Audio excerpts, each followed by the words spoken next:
Assalamualaikum warahmatullahi wabarakatuh. Salam sejahtera, salam perpaduan, salam perjuangan, salam Melaka berwibawa pintar, hijau bersih, sagudri gele, vanakkam. Semina hormani hauma haifalakum ana bila syukran marairan waran inturan wa mende icaran tacahau. Tuan-tuan dan puan, saya Muhammad Anwar Fahmi Haridas bin Abdullah selaku Presiden Pertubuhan Masyarakat Sivil Melaka merangkap analisis politik. Tampil lestari menjunjung tinggi kedaulatan raja-raja Melayu dan Tuanku Sultan, dan seterusnya kita menghormati Akta Polis 1967. Kita negara yang mengamalkan demokrasi berparlimen, raja berperlembagaan. Kita bukan negara authoritarian, totalitarian, komunis regime military. Saudara, merujuk kepada artikel 5 to 19, freedom of speech, attending rally, choose your own school of thought, wise how. Saudara, maka Tuanku Sultan dan Raja termasuk pemimpin mengalu-alukan pandangan akar umbi think tank Profesor Sarjana layman melalui pelbagai platform. Ada yang mendapat ruang dalam akhbar kerana mereka mempunyai kontak, mereka mempunyai kenalan-kenalan, mereka mempunyai wartawan-wartawan ataupun gatekeeper, ya, jurnalis. Mereka dapat. Jadi mereka ada ruang dan peluang, ataupun mereka sendiri adalah scholars, professors, mereka ada advantage. Okay? Dan kadang-kala beberapa kenyataan itu boleh dikeluarkan kerana kenyataan mereka adalah mengikut pro aspirasi ataupun pro kepada agenda media, agenda setting theory, ya, di mana agenda itu diset atas kehendak media ataupun kerajaan yang memerintah, tidak kira kerajaan itu kerajaan apa. Jadi saudara, maka hari ini dan kerap secara konsisten, saya seorang yang bercakap berintegriti, tidak bias kepada Pakatan Harapan Barisan Nasional Pembangkang Kerajaan, tidak. Tapi isunya adalah bukan mudah apabila kenyataan yang tegas, berpendirian, berintegriti disampaikan. Kerana mana-mana scholars, professors, think tank, opinion leader, presiden NGO, siapa saja ingin bercakap, berkongsi pandangan, apabila mereka mempunyai pandangan-pandangan yang kritikal, pandangan-pandangan yang benar, pahit untuk didengar, kadang-kadang sistem itu tidak mahu memberikan ruang. Mereka diugut, dipencilkan, tidak diberi ruang. Dan ada orang baling batu sorok tangan. Mereka-mereka yang mengawal media, mereka-mereka yang memaklumkan kepada media, ya. Saya tahu apa yang mereka lakukan, siapa mereka. Tetapi kadang-kadang mereka rapat dengan saya dan mereka jauh dengan saya. Dan orang-orang ini baling batu sorok tangan. Tidak mengapa. Sebab itulah kita menggunakan teknologi Twitter, Facebook, Instagram, dan sebagainya. Dan saya ingin menyebut di sini, Malaysia ini dia demokrasi terpimpin, dalam masa yang sama ada demokrasi, bukan tidak ada. Sebab itulah media baru boleh digunakan.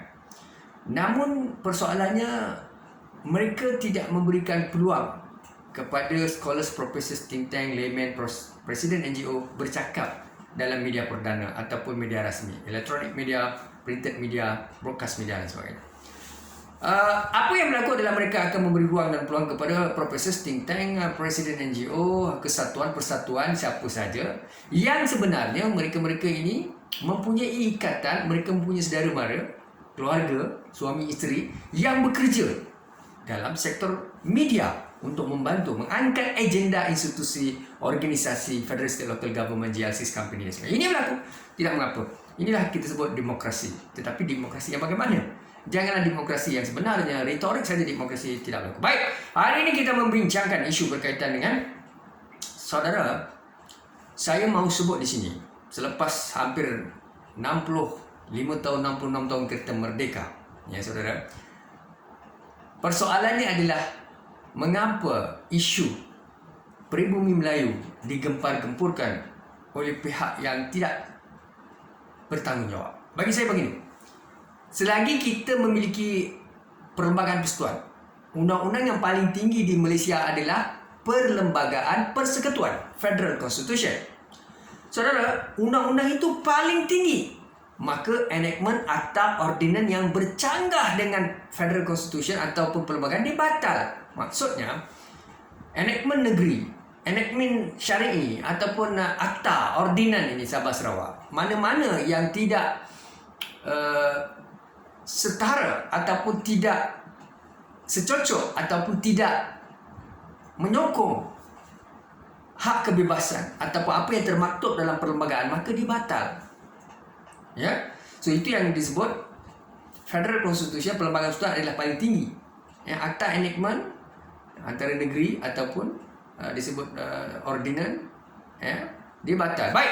Yang itu kita faham. Jadi tuan-tuan kena faham, ya. Yang keduanya saya nak sebut di sini adalah institusi Raja-Raja Melayu, Sultan dan Raja-Raja. Tuan-tuan dan puan-puan, selagi kita ada raja-raja, sebab itulah kita perlu pelihara Raja-Raja Melayu. Jangan sebut pasal rasis, tidak. Tapi apa yang saya nak sampaikan di sini adalah kita perlu pegang kepada institusi raja berperlembagaan. Melayu, India, Cina, Sabah, Sarawak, Kadazan, Portugis asli, selama ini semua bangsa menghormati raja-raja, dan sampai bila-bila pun kita akan menghormati raja-raja Melayu kita. Sebab the king is our king yang ada dalam institusi yang kita sebut perlembagaan, dan the head of the country is the king. Okay? Ketua negara adalah king. Tak perlu takutlah, Perdana Menteri tukar je lah, siapa yang kita nak tukar, tak ada masalah. Ada two-third majority boleh. Perlembagaan memang sebut orang Melayu, orang India, orang Cina, Portugis, Sabah, Sarawak, semua boleh. Tak ada masalah. Tapi saya mau sebut di sini, ya, apakah kuasa yang ada pada tuanku? Ini apabila berlaku percaturan politik, ya, pertukaran kerajaan, kita dapati krisis-krisis disebut darurat ini, pengisytiharan darurat. Baik saudara, Tuanku Sultan boleh mengisytiharkan darurat merujuk perkara 150-1, 150-2. 150-1. Darurat besar. Darurat besar bererti mengancam keselamatan, ekonomi dan seterusnya ketenteraman awam. Tiga perkara ini akan membolehkan perkara 150-2 Tuanku Sultan yang Tanah Agong mengisytiharkan darurat, iaitu kita sebut juga dengan terms yang selalu kita dengar, ya saudara, proklamasi. Ya, proklamasi. Jarang kita dengar proklamasi, ya. Darurat diisytiharkan oleh Tuanku Sultan. Perkara 152-2, Tuanku berhak mengisytiharkan proklamasi darurat. Jadi, baik saudara, kalau selalu dimomok-momokkan, ditakut-takutkan, disampaikan kepada masyarakat Malaysia, khususnya masyarakat Bumi Putera Melayu, kononnya apabila wakil rakyat, tidak kira wakil rakyat khususnya DAP, ya, ataupun pembangkang ini, mereka berkuasa, kononnya DAP ini, ialah sebab DAP dilihat satu parti yang sebenarnya mengancam sistem, mengancam hak pribumi, ataupun akan cuba mencabuli hak pribumi Melayu, ya, agama Islam, hak disebut reserve, ya, hak institusi dan sebagainya. Saya ingin sebut di sini, kita faham bahawa Tuanku Sultan dan Raja-Raja ketua negara. Mana-mana Perdana Menteri, tidak kiralah di kalangan mereka Melayu, Cina, India, Sabah, Sarawak, Kadazan, Portugis, Melanau, Asli, Boyan, Banjau, Jawa, mana-mana Perdana Menteri ini yang mengganggu gugat, mengancam sistem kedaulatan negara, keselamatan, bencana kepada ekonomi dan ketenteraman awam, maka Tuanku boleh mengisytiharkan darurat besar. 150-1 Perlembagaan Sultan 150-2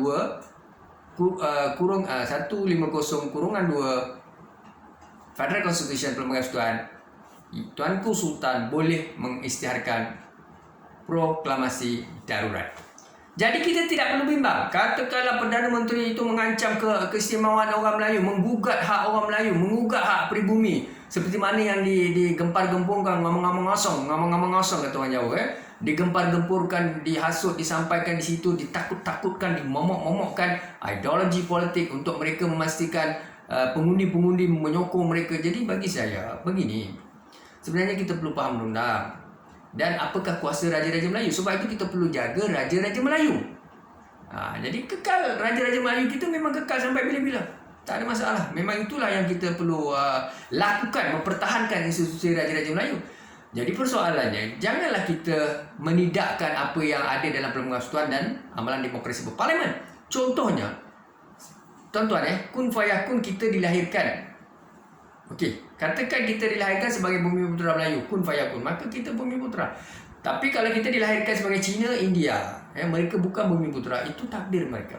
Kun fayakun. Tetapi hak mereka ada dalam perlembagaan. Sebab kita rakyat Malaysia, saudara. Kita duduk satu negara, bangsa, satu tamadun. Maka hak rakyat ini dijamin oleh perlembagaan. Dan Tuanku Sultan adalah Tuanku Sultan untuk Melayu, India, Sini, Sabah, Sarawak, Kelantan, Portugis asli. Sultan ni dan tuanku kita, raja-raja kita tidaklah menjaga satu kaum atau satu agama. Tuanku menjaga agama Islam, dan hak pribumi.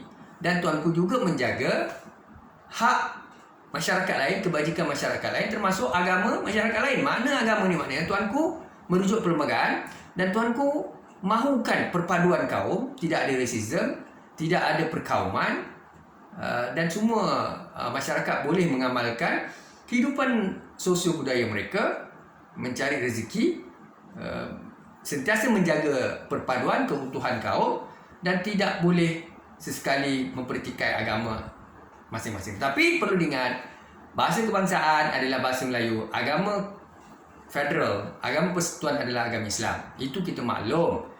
Dan tidak ada isu di sini kita memperlekehkan mana-mana kaum, agama ataupun etnik, rural area, urban area, pendalaman atau di kawasan bandar. Jadi bagi saya, bila saya tengok video audio, memanglah semua pihak berhak bercakap, think tank, scholars, professors, siapa saja boleh bercakap apa saja mereka mahu bercakap, sebab ini demokrasi berparlimen. Saya bercakap hari ini pun hak saya. Sebab saya kata negara ini bukan negara totalitarian, authoritarian, rejim komunis militeri. Kita jangan ugut. Ini bukan zaman mahu mengugut. Zaman ini, era ini bukan zaman yang kita tangkap orang masuk sana masuk ini kalau mereka mengasut. Dalam apa yang saya sampaikan adalah apa yang termaktub dalam Perlembagaan Persekutuan, dan saya memberi pandangan di dalam sistem yang kita amalkan itu kesuburan demokrasi. Jadi apa yang selalu saya sebut, hormati Akta Polis 1997, hormati Raja-Raja Melayu.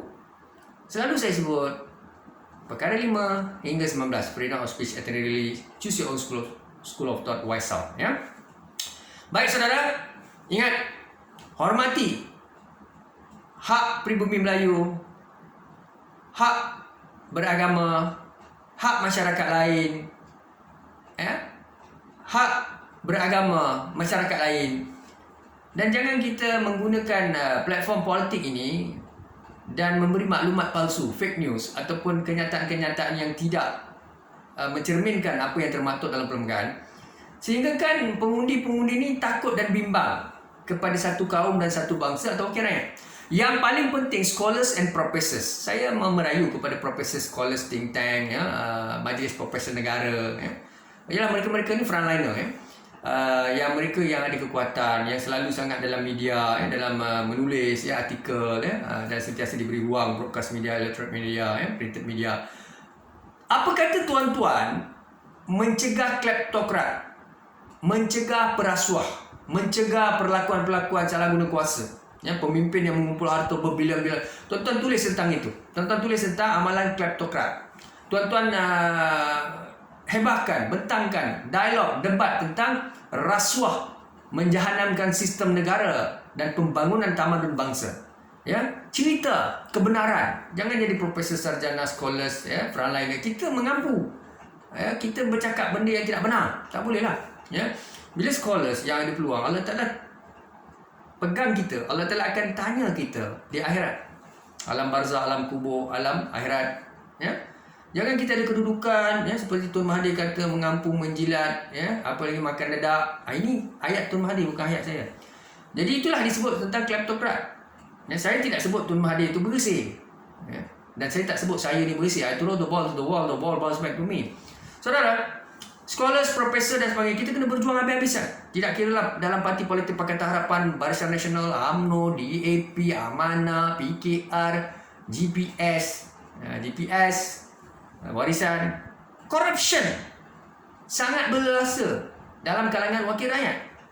Jangan kita sanjung UMNO, jangan kita sanjung PKR, jangan kita sanjung GPS. Kalau rasuah berlaku dalam kalangan ahli parlimen mereka di peringkat DUN dan Dewan Negeri dan kursi parlimen. Kerajaan negeri korup, pemimpin korup, harta berbilion-bilion. Hanya mereka memiliki kuasa politik untuk menutup kes-kes rasuah mereka dan mereka tidak mahu mereka ditangkap. Rakyat mencuri melo, mencari roti, mencuri air mineral untuk keluarga dalam keadaan kesempitan hidup dan sebagainya. Mereka ditangkap, didakwa, dipenjarakan 5 tahun, 10 tahun. Ibu tunggal, remaja belia hanya kerana mencuri dalam keadaan kelaparan, kebuluran. Tapi pemimpin-pemimpin yang membuat harta, mengamalkan rasuah jutaan ringgit, trilion, bilion, juta, ini menjadi budaya. Apabila pemimpin-pemimpin kleptokrat ini menjadi pemimpin Federal State Local Government, menjadi menteri, jemaah menteri, maka belia penjawat awam, agensi penguasa, mereka-mereka segelintirnya akan bertanggapan bahawa kalau menteri boleh buat, kalau jemaah menteri boleh buat, agensi seperti mantan KPSPRM Datuk Muhammad Chukri Abdul diugut, dikejar, diberi tekanan, pegawai-pegawai SPRM ditukarkan, agensi-agensi ditamatkan kontrak dan sebagainya. So, kalau ini berlaku, saudara, jadi belia masyarakat, orang awam, penjawat awam akan berkata, pemimpin lepas, menteri lepas, mereka boleh buat, kenapa tidak? Saya pun akan lepas. Ini apa sedang berlaku dalam Malaysia? Saudara, sebab itulah kita perlu scholars, professors, think tank berintegriti, bertanggungjawab. Jangan menyokong mana-mana ideologi politik atau pemimpin-pemimpin korup. Itu hak tuan-tuan, tetapi masyarakat celik. Bila ada masyarakat seperti saya atau mana-mana pihak bersuara, bercakap, jangan marah, jangan dendam, jangan ugut, jangan baling batu sorok tangan, jangan beritahu media, jangan keluarkan artikel, jangan panggil, jangan ceramah. Tuan-tuan buat ni saya tahu siapa tuan-tuan. Walaupun rapat dengan saya, atau duduk keliling saya, atau duduk jauh, saya tahu semua tu. Tapi saya seorang yang pegang pada agama lah. Saya kata tak apalah, di dunia kamu bebas, kamu boleh buat apa saja, tapi di akhirat kamu ingat, mati itu pasti. COVID-19 tuan-tuan, semua orang potensi Nauzubillah zalik, macam-macam berlaku sekarang. Allah Ta'ala turunkan COVID pun masih manusia tidak sedar. Nauzubillah zalik, kita istighfar, astaghfirullahalazim, astaghfirullahalazim, astaghfirullahalazim. Tuan-tuan, Allah turunkan musibah COVID ni pun masih lagi tak sedar. Gila kuasa, dengki, khianat, iri hati, cemburu, masih lagi tak sedar. Tak apalah tuan-tuan, akhirat itu tak ada, alam kubur, alam barzah itu pasti ada. Apapun, suara rakyat, suara keramat bagi mana-mana kerajaan ataupun tidak kisah apalah. Kalau tuan-tuan dalam Barisan Nasional, tuan-tuan dalam Perikatan Nasional, tuan-tuan dalam mana-mana parti politik, UMNO, DAP, tuan-tuan dalam Amanah, PKR dan sebagainya, GPS, Warisan dan sebagainya.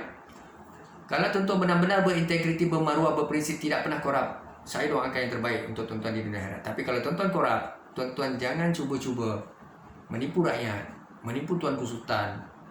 Tuan-tuan ingatlah, tak ada siapa nak melindungi tuan-tuan. Kalau sesiapa melindungi tuan-tuan, azabnya cukup besar di akhirat. Allah Ta'ala lanat, Allah umban ke neraka jahanam. Dan rakyat akan hukum. Rakyat tetap akan hukum. Hari ini, zaman sekarang, perlakuan tuan-tuan di dunia, Allah bayar cash. Allah tunjuk cash dalam dunia.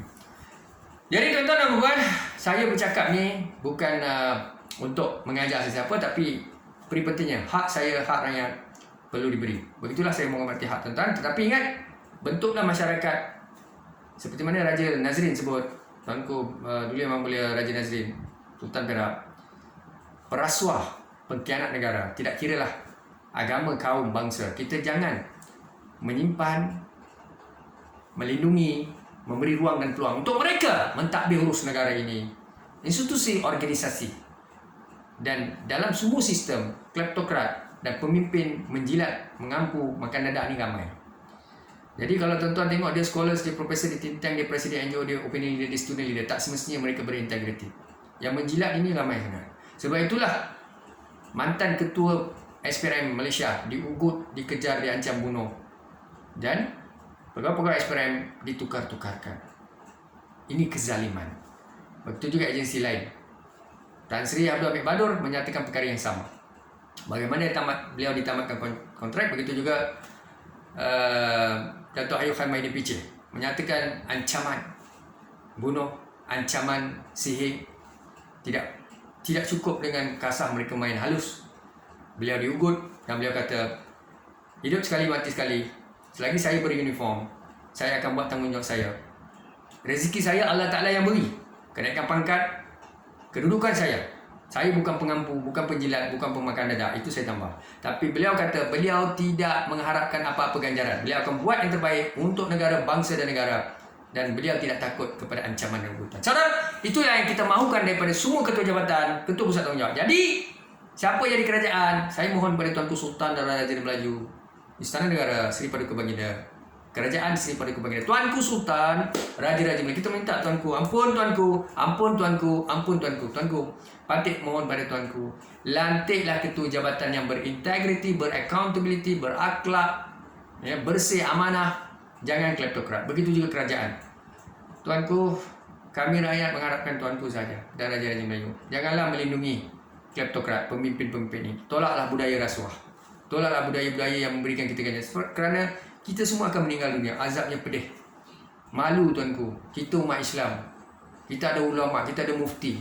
Tapi kita semua perlu duduk dan memperjuangkan Islam yang tulen, Islam yang syumul.